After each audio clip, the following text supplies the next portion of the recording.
The night began like any other lie. Rain pressed softly against the windows of the Carter home, sliding down the glass in long streaks that looked like silent tears. The living room lights were dim, shadows stretching across the floor as Emily Carter sat alone at the dining table. Her hands rested still on the surface, but her eyes, sharp, observant, tired, never left the clock on the wall. 11:38 p.m. Her husband should have been home hours ago. But tonight wasn't about anger. It wasn't even about heartbreak. Tonight was about truth. Truth she had already suspected. Truth she had silently recorded and stored. Truth she felt was coming closer with every minute that passed. For months, Michael had been repeating the same excuse. Working late. Big project. Don't wait up. But a construction manager did not work until midnight every night. Not when he came home smelling of expensive perfume she didn't own. Not when he took phone calls in the bathroom, speaking in a voice softer than the one he used with his wife. Emily did not confront him. She observed. She listened. She documented. Her silence was never weakness. It was strategy. The house around her felt empty, eerily quiet. Even the refrigerator hum seemed louder. Her teenage son, Ryan, had given up asking where his father was. He learned to live inside the silence his father created. Emily opened her small notebook, the one she kept hidden behind stacks of old bills. Inside were dates, times, strange expenses, locations that didn't match his stories. She wasn't collecting evidence to hurt him. She was collecting evidence to protect herself. 11:59 p.m. Her phone vibrated on the table. A message from Michael. Staying at the worksite. Don't wait up. The exact same words as last night. And the night before. Emily stared at the screen and whispered into the empty air. You're not even trying anymore. Still, she didn't cry. She simply closed the notebook and gently slid it into her bag. Because tonight, something felt wrong. Not emotionally wrong. Physically wrong. The kind of wrong that made the hair at the back of her neck rise. Then it happened. 12:12 a.m. Unknown number calling. Emily's body went still. She answered. A shaky woman's voice said, "Ma'am, are you Michael Carter's wife?" Emily's heartbeat slowed. Controlled. Yes. Who is this? I'm his neighbor, the woman whispered. He's at my neighbor's house. He collapsed. He's on the floor clutching his chest. Emily's blood ran cold. But she didn't scream. She didn't panic. She just listened. The woman continued. He's with a woman named Claire. She has 2 kids. Your husband comes here often. Everyone on the street knows. Emily closed her eyes for only 1 second. The truth she had prepared for finally arrived. But the next sentence changed everything. And the woman, the one he's with, she refuses to call an ambulance. Emily's silence grew sharp. Refuses? Why? The neighbor's voice cracked. She said she doesn't want her name in any scandal. She said he came to her house, so she shouldn't be blamed. Emily felt something inside her shift. Not heartbreak, not rage. Clarity. Thank you for calling, she said calmly. And before she left, she packed 3 things. Her phone. Her notebook. Her backup phone for recording evidence. Because the truth was no longer about suspicion. It was about survival. Rain soaked her coat as she drove to the address the neighbor sent. With each passing street, the neighborhood changed. Bigger houses, wider lots, nicer cars. It was not a place a man struggling with bills should be visiting. It was a place a man living a double life would visit. Emily parked a few houses away. The porch of the house glowed with warm yellow light, the kind of light families sit under together. The kind of light Michael had taken from her. She approached quietly, hiding in the shadows. Through the window she saw 3 figures. A woman pacing. 2 children whispering in fear. And Michael lying on the floor, pale, grabbing his chest. Her breath tightened, but she didn't step inside. She lifted her second phone and pressed record. Tonight would be documented from start to finish. The front door opened suddenly. A woman in a silk robe stepped out. Claire. Younger. Fancier. The kind of woman who believed consequences were for other people. Emily stayed hidden. Claire hissed into her phone. I can't call an ambulance. If people see him here, my life is over. My ex will take the kids. Why would he come tonight? Why now? Inside the house, Michael gasped. Please, help. Claire didn't move. Emily captured every second of her refusal. Every cruel word. Every selfish reason. Every moment Michael begged for help from the woman he betrayed his family for. Emily felt something burn in her chest. Not love. Not loss. Dignity. The neighbor spotted her and hurried over. You must be his wife. I'm so sorry. I didn't know how else to help. Emily nodded. Her voice was calm, steady, chillingly controlled. You did the right thing. She looked at the mistress again, still panicking about her own life, not the dying man on her floor. Emily dialed 911. My husband is having a heart attack, she said. The woman he is with refuses to call. I need an ambulance immediately. Her voice didn't shake. Because tonight was not the night she lost everything. Tonight was the night she took back everything. The wail of the approaching ambulance cut through the rainy night like a blade. Red and blue lights flashed against the quiet street, bouncing off car windows, illuminating the house where Michael lay fighting for breath. But Emily did not rush toward him. She did not burst inside screaming or demanding answers. She stood completely still under the streetlight, letting the rain soak through her coat, letting the moment settle. Tonight wasn't chaos. Tonight was clarity. 2 paramedics ran past her, unaware she was his wife, and entered through the open door where Claire stumbled back with panic all over her face. He just collapsed. He was stressed. Claire cried, her voice shaky.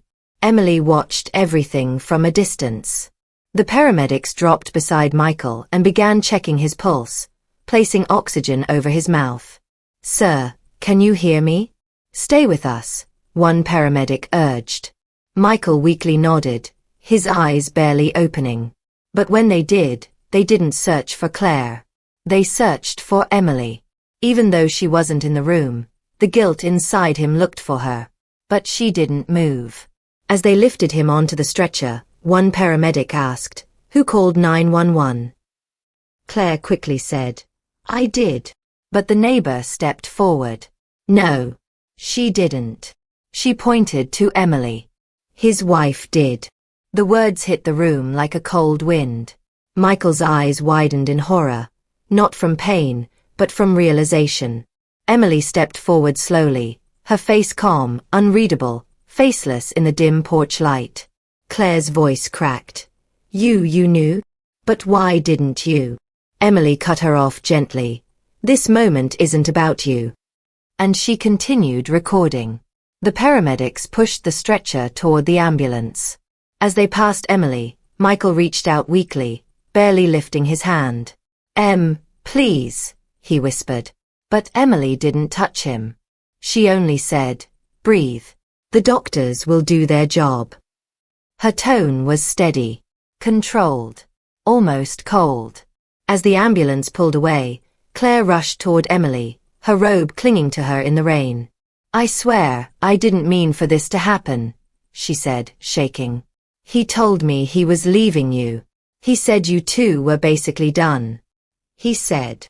Emily raised her hand, stopping her words like a blade. I don't need your story. I saw the truth tonight. Claire swallowed hard. Please, don't ruin my life. My kids. I can't have a scandal. Please don't tell anyone he was here. Emily stepped closer, her voice low, deadly calm. You let him lie on the floor begging for help because you were afraid of embarrassment. Claire's breath shook. Emily continued, I have your voice recorded. Every word. Every refusal. The color drained from Claire's face. You recorded me? Yes, Emily said simply. I document everything. Claire fell silent, trembling. And Emily walked away. No shouting, no insults, no drama. Only silence. The kind of silence that terrifies people more than yelling ever could. Inside the car, Emily didn't cry. She didn't break. Instead, she placed her recording phone on the seat and replayed the audio. Claire's voice filled the small car. I can't call an ambulance. My life will be ruined. He came here. He should deal with it. Every word was evidence. Every second was truth. Emily pressed save and labeled the file. Mistress refuses medical help. 12:14 a.m. She then began organizing her notes, creating a chronological list. Time of call. Identity of caller. Location. Condition of husband. Refusal of mistress. Neighbor's statement. Emergency response arrival. Full recording. She documented with an efficiency that only a woman who has been betrayed too many times could manage. She wasn't planning an emotional reaction.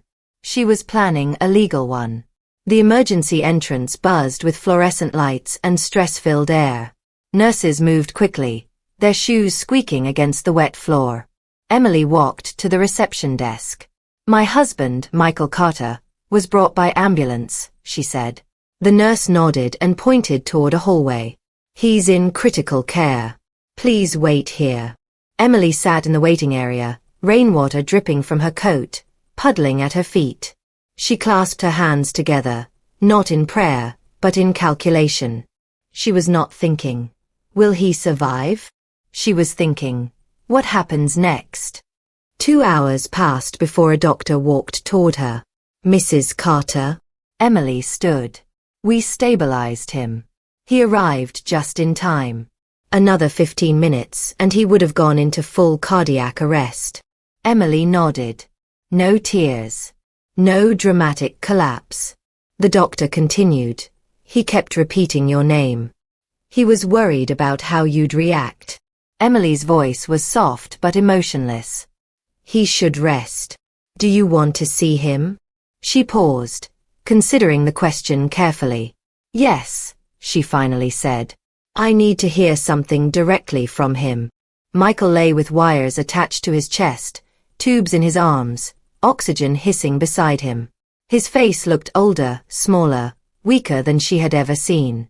When he opened his eyes and saw her, tears slid down his temples. Emily, please. I'm sorry. I messed up. I made terrible mistakes. Emily stepped close enough to hear him, but not close enough to touch him. You didn't just make mistakes, she said quietly. You built a second life. Michael's breath shuddered. I thought she cared, but she left me to die. She said her reputation mattered more. Emily held his gaze. I know, she said. I recorded it. His eyes widened in shock, fear, shame. Emily's voice remained calm. You abandoned your family for her. Tonight, she abandoned you. She turned away. This was only the beginning of her revenge. The heart monitor beeped steadily in the hospital room, but nothing inside Emily felt steady. She stood near the doorway, watching Michael struggle to sit up, his breath shallow, his face pale. The man who once stood tall, confident, and full of excuses was now reduced to a trembling figure who couldn't even lift his head without help. But Emily didn't step forward. She didn't hold his hand. She didn't give him comfort. She simply watched. She was no longer the wife who waited at home. She was the woman who had finally seen truth and documented it. Michael's voice cracked. Please, don't leave. I'm scared, Emily. For the first time, she said quietly, you feel what you made us feel. His eyes widened, wet with guilt. Let's start with the truth, she continued. How long has the second house existed? Michael closed his eyes. 2 years. Emily didn't flinch. She had suspected 1 year, maybe 14 months. But 2 years meant he had been lying with precision, with practice, with intent. Who bought it? She asked. I did, he whispered. I took a private loan. I didn't want you to know. I wanted to help her kids. She said they needed a stable home. A bitter laugh slid quietly from Emily's lips. You bought a second life, she said. Not a home. Michael looked at her desperately. Emily, I messed up, but I never stopped caring about our family. You don't get to say words like family now, she replied coldly. Emily looked at him for a long moment, her face unreadable. Then she spoke slowly, every word like a knife sinking deeper into his guilt. You will stay here and recover. The doctors will take care of you. Michael nodded weakly, relieved that she wasn't walking out. But Emily wasn't done. She leaned in slightly. While you're lying here, I will be working. His eyebrows pulled together. Working? What do you mean? She tapped her bag where her notebook and phone rested. I have recordings, photos, timestamps, witness statements. And your mistress's voice begging for her reputation while you begged for your life. Michael's entire body stiffened. Emily, please, don't ruin my life, he whispered. She tilted her head. You ruined the marriage. I'm only handling the remains. Then she turned and walked out. Michael tried to sit up, but pain shot through his chest, forcing him back down. Emily didn't look back. Outside the hospital, the rain had stopped, but the air still smelled like a storm. Emily sat in her car for a moment, letting the silence settle. She had a long path ahead, but she felt calmer than she had in years. Her phone buzzed. It was the neighbor who had called her earlier. Ma'am, if you need anything, I can give a statement. I saw everything. Emily smiled faintly. I was hoping you'd say that. They agreed to meet at a cafe near the hospital. The neighbor, a middle-aged woman with tired eyes, sat nervously as Emily opened her notebook. I just want to help, she said softly. When I saw him collapse and she refused to help, I knew it wasn't right. Emily nodded. I need you to repeat everything you saw. I'll write it down. The neighbor described. A Michael collapsing. His gasping breaths. A Claire refusing to call an ambulance. A Claire worrying more about scandal than his life. The children crying. A neighbors watching in shock. Emily wrote everything, word for word. Would you be willing to give a statement to a lawyer later? Emily asked. The neighbor nodded without hesitation. Absolutely. No one deserves what she did. Emily's revenge was no longer a plan. It was a machine. And now she had witnesses. As Emily drove home, her phone rang again. Unknown number. She answered. A teenage girl's voice screamed through the phone. You're the reason my mom is crying. She said you're threatening her.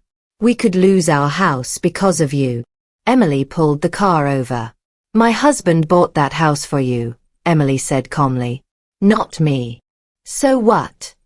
The girl snapped. If you take it away, we'll have nowhere to go. Emily's tone remained flat. Your mother built her life on lies. Not my problem. You're evil, the girl shouted. My mom said you're trying to destroy us. Emily exhaled slowly. I didn't destroy anything, she said. Your mother destroyed herself tonight. Then she hung up. She didn't have time for emotional manipulation from strangers. Not when she had a son at home who had lived with confusion and distance because of his father's betrayals. When Emily entered her home, Ryan was awake on the couch, eyes red like he had been crying or worrying.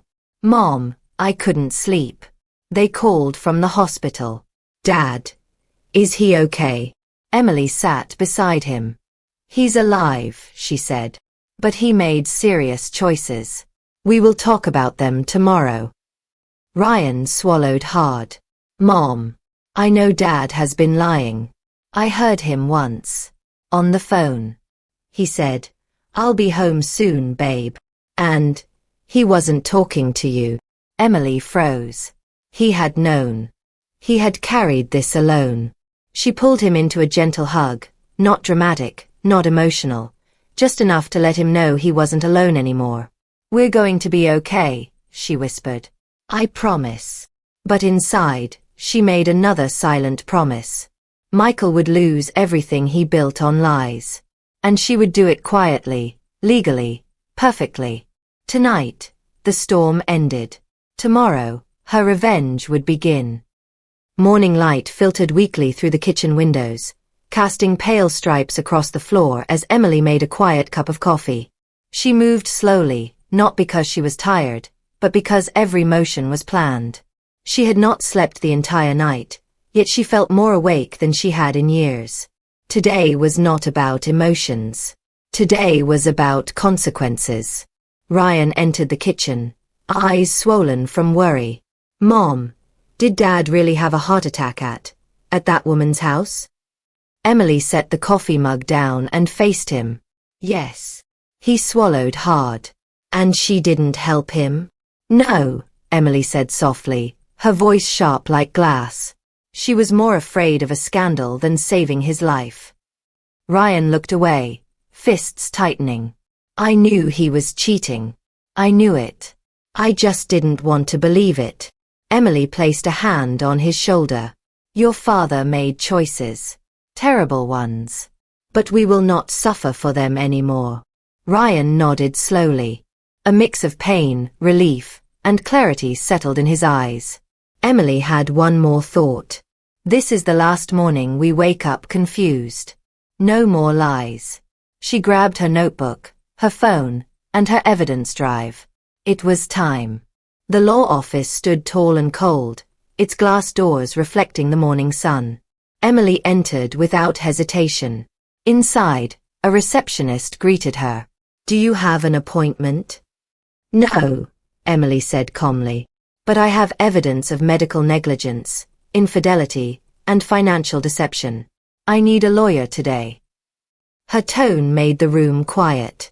Within minutes, she was taken into a private office where attorney Carla Dawson, a sharp, confident woman in her 40s, waited with a legal pad. "What happened?" Carla asked. Emily opened her bag and placed everything on the desk. A notebook full of dates. Photos of the second house. Timestamps. Voice recordings. The neighbor's written statement. The mistress's audio refusing to call 911. Carla pressed play and listened to Claire's selfish words. "I can't call an ambulance. My reputation will be ruined." Emily watched Carla's expression shift, from interest to shock to controlled fury. After the audio finished, Carla leaned back. "Mrs. Carter, this isn't just marital betrayal. This is legal gold." Emily's eyes lifted. "I want a divorce. I want full rights to our assets. And I want every piece of property protected." Carla tapped her pen. "We can freeze the accounts by this evening." "And the second house, was it bought with joint funds or a loan?" "A loan under his name," Emily answered. Carla smirked. "Good. That means once he's proven unfit or deceitful, we can seize it or have it transferred." Emily nodded. "I want everything done cleanly. Legally. I want no screaming. No fighting. Just consequences." Carla smiled slowly. "You came prepared. Most people come crying. You came with a case." Emily's voice cooled. "I cried already. Now I'm done." By afternoon, Michael's bank accounts, savings, and joint business investments were legally frozen. Every asset was under review. Every transaction he made for the past 2 years was flagged. Emily informed no one. Not Michael. Not the mistress. Not even Ryan. This was a silent war. Not loud. Not emotional. Not messy. Just precise. That evening, Emily's phone rang again from another unknown number. She answered calmly. It was Claire. Her voice shaky, frantic, almost broken. "Why are my bank accounts blocked? Why did the loan company call me saying the house is under review? What are you doing to us?" Emily stepped into her empty living room, voice level and cold. Your life is crashing because you built it on my husband's lies. Not my fault. Claire cried harder. You said nothing last night. You didn't threaten me. I thought you were calm. I was calm, Emily replied. Calm people are the most dangerous. You're destroying me, Claire screamed. Emily took a deep breath. I didn't destroy anything. The moment you left him to die, you destroyed yourself. Claire sobbed loudly. My kids. What about my kids? Emily didn't soften. Think about that the next time you sleep with a married man who pays your bills. Actions have consequences. And she hung up. Emily returned to the hospital that evening. Michael lay awake, eyes full of fear. Fear she had never seen in him before. Emily, the bank just called, he whispered. They said everything is frozen. Why? What's happening? Emily sat, expression unreadable. I hired a lawyer, she said. We're filing for divorce. And everything you hid is now under investigation. Michael's face drained of color. Divorce. Emily, please. No. Don't do this. I'll fix everything. I swear. She handed him a small audio device. He pressed play. Claire's voice filled the room. I can't call an ambulance. My reputation is more important. Michael broke down crying. Emily, she left me to die. I was stupid. I was blind. But please, don't leave me now. Emily's expression hardened. You didn't leave her, she said. You left us. He sobbed harder, shaking. She stood up slowly, voice cold as steel. You betrayed your family. You bought a second house. You used our money. You lied to our son. And you almost died in a place where you shouldn't have been. Michael reached for her hand. She pulled it away. Now, she said quietly, you can watch everything you built for her collapse. Emily walked out of the room before he could speak again. The next morning began with the kind of silence that warns something big has shifted. Emily sat at her kitchen counter reviewing the legal documents Carla had emailed overnight. The words, petition for divorce, asset investigation, and emergency financial hold glowed on the screen like quiet, powerful bullets. She felt no guilt, no regret, no second thoughts. For 20 years she had been loyal. For 2 years, Michael had been lying. Her revenge was not loud or emotional. It was methodical. Her phone buzzed. Carla texted. Step 2 complete. The second house will be seized for review. Loan fraud plus marital deception equals strong case. Emily exhaled slowly. One more piece falling into place. Ryan walked into the kitchen, backpack slung over one shoulder. Are you going to see Dad today? Yes, Emily said. But not for comfort. For clarity. He nodded. Good. He needs to face what he did. Emily felt pride rise inside her. Ryan was hurting, but he wasn't collapsing. He was seeing the truth clearly, like she was. Before leaving, she opened the family safe and removed their marriage certificate, birth records, and joint financial files. She placed everything in a bag. Documentation was her strongest weapon. Michael looked even weaker today. His cheeks were pale, his hair messy, his eyes swollen from crying. He turned when Emily entered, relief flashing across his face. Emily, thank God. I thought you wouldn't come. Emily didn't sit. She stood at the foot of his bed with a folder in hand. We need to talk, she said. Michael swallowed hard. About the divorce? Yes. He shook his head quickly, panic rising. Emily, don't do this. Please. I know I messed up, but we can fix it. No, she said calmly. You can't fix something you didn't fight to protect. Michael's breathing hitched. I was confused. I was pressured. She kept saying she needed help. And you helped her, Emily said. With our money. With your time. With lies. With a second house. Michael's eyes filled again. But she didn't even care about me. You heard her. She let me suffer. Emily leaned closer. You left your real family for a woman who didn't care whether you lived or died. That is your consequence. Not mine. Michael broke, sobbing into his hands. But Emily was not moved. She handed him the divorce petition. I'm filing today. When you sign, the law will protect our son and me. And the assets.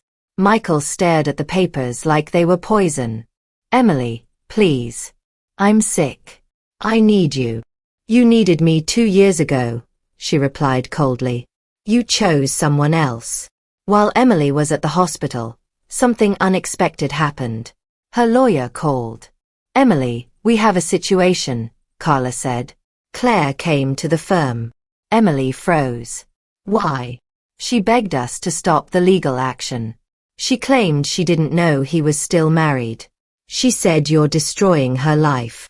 Emily almost laughed. Is that so? She cried for 20 minutes, Carla continued. She said the loan company warned her the house might be seized because it was purchased under deceit.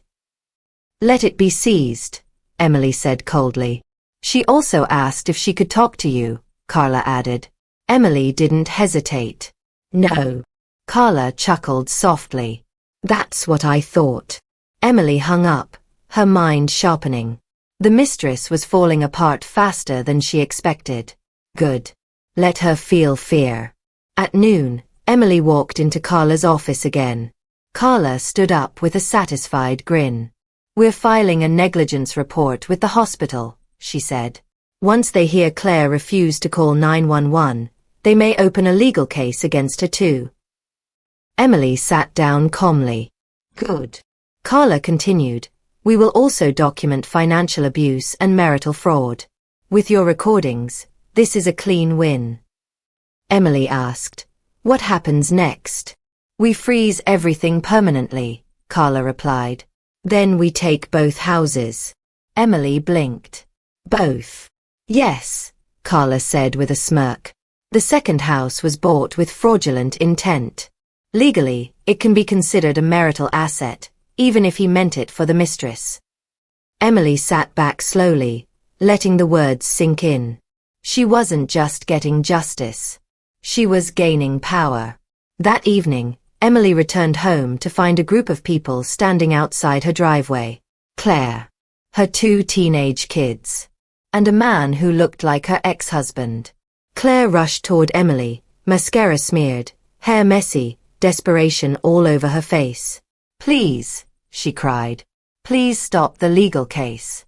My kids are scared. They're saying we might lose our house. Emily stood still, cold as ice. That's not my problem. Claire sobbed harder. Michael promised he would support us. Emily's voice sharpened. Michael can't support himself right now. One of Claire's kids stepped forward. You're ruining our lives. We didn't do anything. Emily looked at the girl, emotionless. Your mother did. Choose better role models. The ex-husband shouted at Claire. I told you this would happen. You always wanted shortcuts. Claire collapsed to her knees, crying uncontrollably. Emily walked past them without slowing down. No pity. No sympathy. No hesitation. She opened her door, turned back, and said one final line. Your mother built her life with stolen pieces of mine. Now I'm taking them back. She shut the door. Their screams echoed outside, but Emily didn't look out the window again. Back at the hospital, Michael received calls from Claire, her kids, and the loan company. His world was collapsing faster than he could comprehend. He realized something painful. Emily hadn't raised her voice. Emily hadn't created a scene. Emily hadn't lost control. She simply pressed legal buttons. The same buttons he never expected her to know how to use. For the first time in 20 years, Michael feared his wife. And he feared losing everything. Emily woke earlier than usual, not because of stress, but because of purpose. Her home was quiet, peaceful, finally free from the presence of a man who had lived 2 lives under one roof. She brewed coffee slowly, savoring the calm. Each step she took felt lighter, sharper, stronger. Her phone buzzed. A message from her lawyer, Carla. Good morning. Court approved the emergency hearing. We move forward today. Perfect.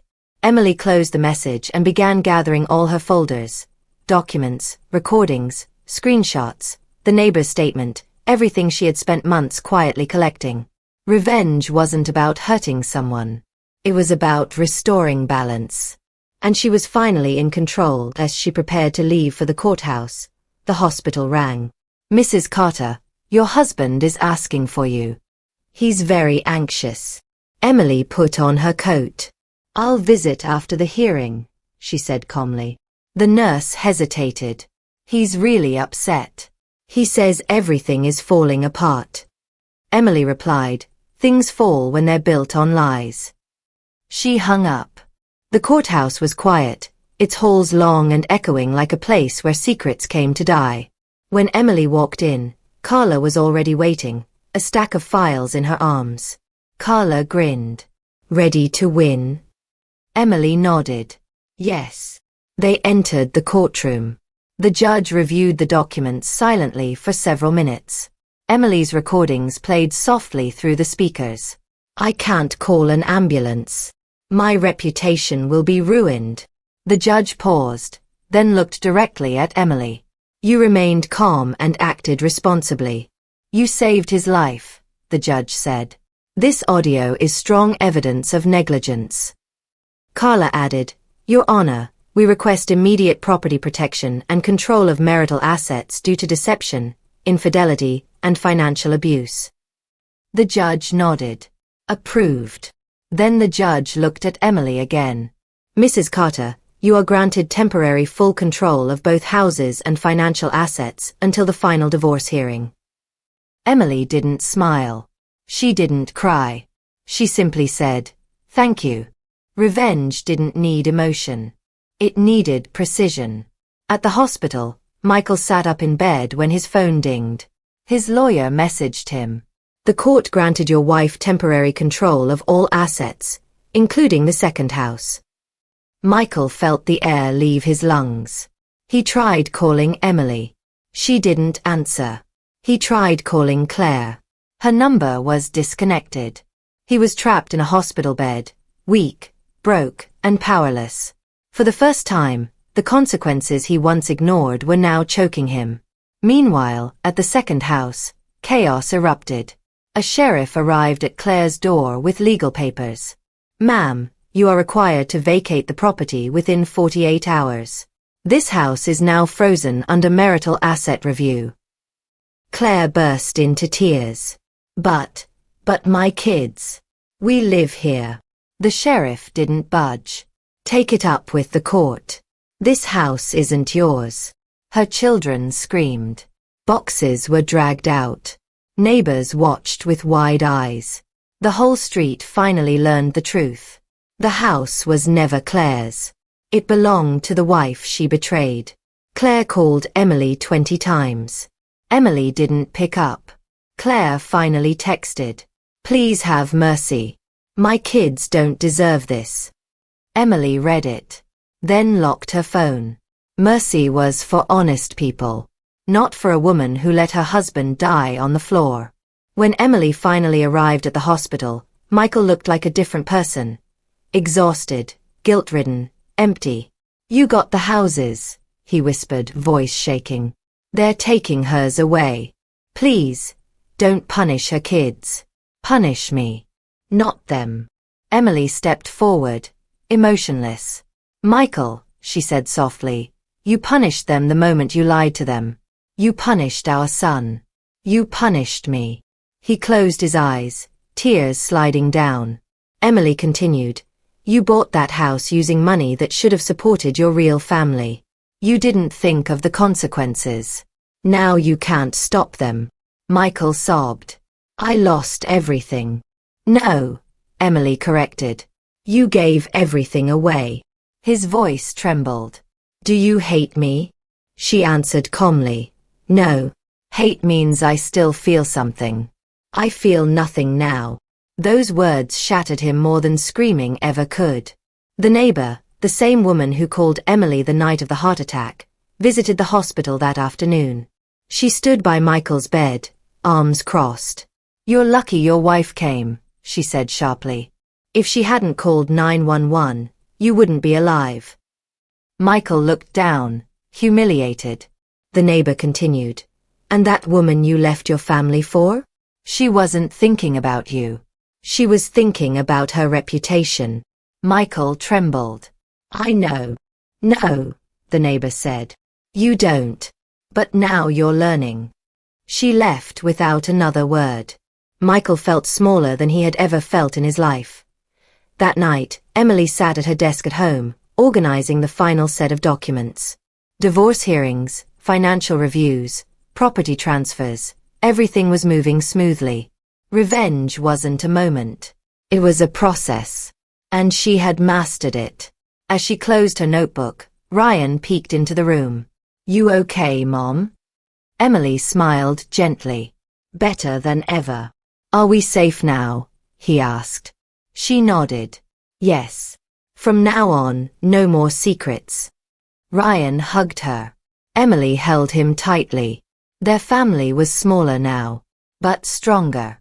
Outside, the night was quiet. Inside, Emily felt something she hadn't felt in years. Freedom. By the time the sun rose the next day, Emily's revenge had already moved into its final stage. She had no need for anger now. Everything was falling exactly as she intended. Quietly. Legally. Perfectly. Her phone buzzed with a flood of messages. Not from Michael. Not from Claire. From everyone else. Neighbors. Relatives. People who had suspected something but never said it. One message read, Emily, I heard what happened. You deserve better. Another. I always wondered why he was never home. Now I know. People were talking. People were watching. People were choosing sides. And they weren't choosing Michael. She didn't reply to any of them. She didn't need to. Today wasn't about public sympathy. Today was about finalizing what she had started. At noon, the hospital called her again, but this time, the tone was different. Mrs. Carter, the administrator said, we opened an internal investigation regarding the event. The recording you provided. It shocked our board. Emily kept her voice steady. I only wanted to ensure the truth is known. The administrator continued, we will file an official report stating your husband suffered medical delay due to negligence from the individual present. This can support any legal action you pursue. Thank you, Emily said. In one stroke, Claire was not only morally guilty. She was legally guilty. Everything she had feared, the scandal, the exposure, the judgment, was now a reality she could not escape. When Emily walked into the hospital room later that afternoon, she found Michael sitting up, his eyes hollow, his hands shaking uncontrollably. He wasn't hooked to machines anymore. But he was hooked to fear. Emily, he whispered, his voice cracking. You're destroying me. She placed her bag on the chair. I'm not destroying you. You destroyed yourself. I made a mistake, he cried. I was stupid. I thought I was helping her. I thought. You thought you were invincible, Emily said quietly. Michael's breath trembled. Please, don't take everything. Please. Emily stepped closer. You had 2 years to think about me. 2 years to think about your son. 2 years to think about this family. Michael closed his eyes, tears dripping down. He was shaking from something deeper than pain. Shame. And now, Emily said, you have the rest of your life to think about your consequences. Michael sobbed uncontrollably, his hands covering his face. You deserve better, he finally whispered. But I still hoped you'd forgive me. Emily's answer was quiet, deadly, final. I forgave you years ago for little mistakes. I will not forgive you for a second family. Michael broke again, burying his face in the pillow. Emily turned for the door. I'll send the final papers soon, she said. Sign them. That same evening, a social worker arrived at the second house. Emily hadn't expected this part, but she wasn't surprised. Claire was screaming in the front yard as boxes were carried out. This is unfair, she cried. Unfair. The social worker said, you knowingly refused medical help. Your children witnessed a medical emergency. The report is filed. You will be reviewed. Her children clung to her, crying. Neighbors whispered behind curtains. Claire's ex-husband yelled at her from across the lawn. The perfect little life she tried to build with someone else's husband was collapsing like a cheap stage set. And Emily didn't have to lift a finger. Her evidence did it for her. Later, as Emily was about to leave her driveway, Claire's ex-husband walked over. His face was hard, angry, bitter. You destroyed her, he said sharply. Emily stayed calm. She destroyed herself. The man shook his head. I always warned her. I always told her that lies don't last. But she kept saying your husband would take care of her. He couldn't even take care of himself, Emily replied coldly. The man sighed. If you need me for court, I'll testify. Emily blinked. Why? He shrugged. She lied to me too. You're not the only one who deserves justice. Emily nodded. Thank you. More support. More witnesses. More truth. The legal fire surrounding Michael and Claire was now unstoppable.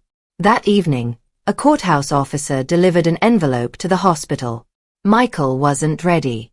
Inside was a notice. Mandatory court appearance. Financial fraud review. Michael stared at the paper with shaking hands. He looked up at the officer.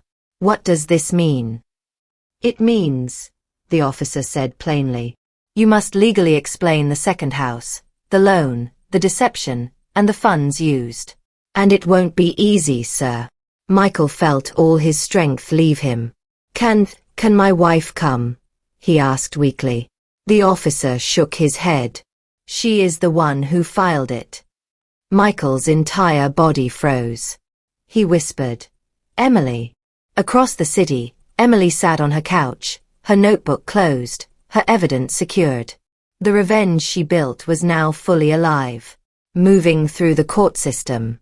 The hospital system, the loan system, the legal side of property. All she had to do now was watch. She prepared final documents, asset transfers, custody rights, debt reassignments, property claims. Michael would not be left homeless, but he would be stripped of every lie-built foundation he created with Claire. Emily whispered into the quiet air. You abandoned us for a second family. Now you will watch them abandon you. This was no longer vengeance. This was justice. 2 weeks later, the world around Emily felt different. Calmer. Cleaner. Strangely quiet, like a storm had passed and left only clarity behind. But for Michael, and for the Mistress's family, the storm was just beginning. Emily stood outside the courthouse, her documents neatly organized in a black folder, her expression steady. She wasn't nervous. She wasn't afraid. She had lived through enough lies to know that the truth always had more power. Today was the final hearing. Today, the legal hammer would fall. Her lawyer, Carla, walked up beside her with a confident stride. Ready? Emily nodded. More than ready. The courtroom was packed. Not because the case was famous, but because drama attracts attention. Neighbors. Distant relatives. Even people she didn't know had shown up. Michael was wheeled in by a hospital aide, still recovering, but very much alive. He looked smaller, thinner, drained of the confidence he once carried like armor. Claire sat across the room, her face pale, her hair pulled back in a messy knot. Her kid sat behind her, silent and tense.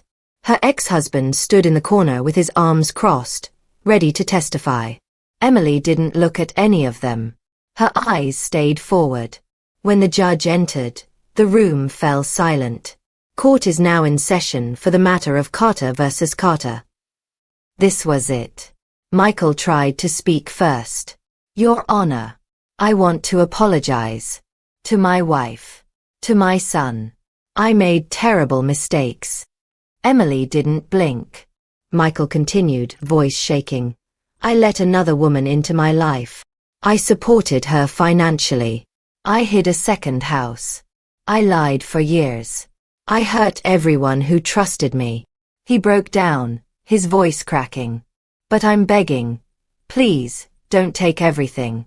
Don't leave me with nothing. The judge listened, expression unreadable. Carla leaned toward Emily and whispered, he's trying to win sympathy. Stay calm. Emily nodded. She wasn't here for sympathy. She was here for justice. Then it was Claire's turn. She started crying as soon as she reached the front. I didn't mean to hurt anyone, she sobbed. I thought he was leaving her. I didn't know it would go this far. I didn't know. The judge raised a hand. Ms. Foster, we have the recordings. Claire froze. The audio played loudly across the courtroom. I can't call an ambulance. My reputation will be ruined. If he's dying in my house. I don't want trouble. Gasps filled the room. Claire's own children lowered their heads in shame. The judge tapped the desk sharply. Ms. Foster, you delayed emergency care for a man in medical distress. Your negligence is documented. Your credibility is questionable at best. Claire burst into uncontrollable tears. Emily did not flinch. This was the truth laid bare. Exactly as it should be. When Emily stepped forward, the courtroom went silent again. The judge asked, Mrs. Carter, what outcome are you seeking? Her voice was calm, steady. I want a clean divorce. I want full decision rights over our marital assets. I want protection for my son. And I want every financial document reviewed. The judge nodded. Understandable. Anything else? Emily paused. Then said the line that became the turning point. I want my husband to face the consequences of the second life he built. And I want no part in repairing it. The judge's eyes softened, not with sympathy, but with respect. Mrs. Carter, based on evidence, your requests are reasonable. After hours of testimony, cross-checking, and reviewing evidence, the judge delivered the final ruling. This court grants Mrs. Emily Carter full rights to both houses, full access to all marital funds, and temporary full custody of the son. Mr. Carter is responsible for all debts created during the affair. The second house is hereby transferred into Mrs. Carter's name. Whispers filled the courtroom. Michael's head dropped into his hands. He didn't cry now. He broke. Claire gasped loudly, clutching her chest as if she were the one having a heart attack now. Her oldest child whispered, Mom, what do we do now? Claire could only shake her head, tears streaming. Outside the courthouse, reporters snapped photos. The story had spread, a man living two lives, a mistress refusing to call 911, a wife collecting evidence silently. But Emily didn't speak to anyone. Ryan hugged her tightly. Mom, he whispered, you actually did it. Emily softened. We did it together. Michael was wheeled out moments later. He looked at Emily with broken eyes. Emily, please, he whispered. I have nothing left. Nothing. Emily stepped closer, not cruel, not angry, just final. You built a second world, she said quietly. And you chose them over us. Michael trembled. She continued, but when you needed help, they abandoned you. Not me. Not Ryan. They. He closed his eyes in shame. Then Emily delivered the line she had been holding in her heart from the night of the heart attack. You abandoned us for a second family. Now you can watch them abandon you. Michael broke down, sobbing uncontrollably. Claire looked away, unable to face him. Her kids walked past him without a word. Her ex-husband pulled them into his car without even acknowledging Michael. The second family he once protected was gone.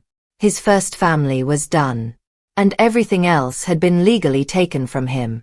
Emily turned and walked away from the courthouse, sunlight warming her face, her steps light, her heart finally free. Her revenge was complete. Calm, precise, unstoppable. Thanks for watching. If you enjoy the story, please hit the like button, subscribe, and click the bell icon. Comment below for more stories like this. Your support means the world to us.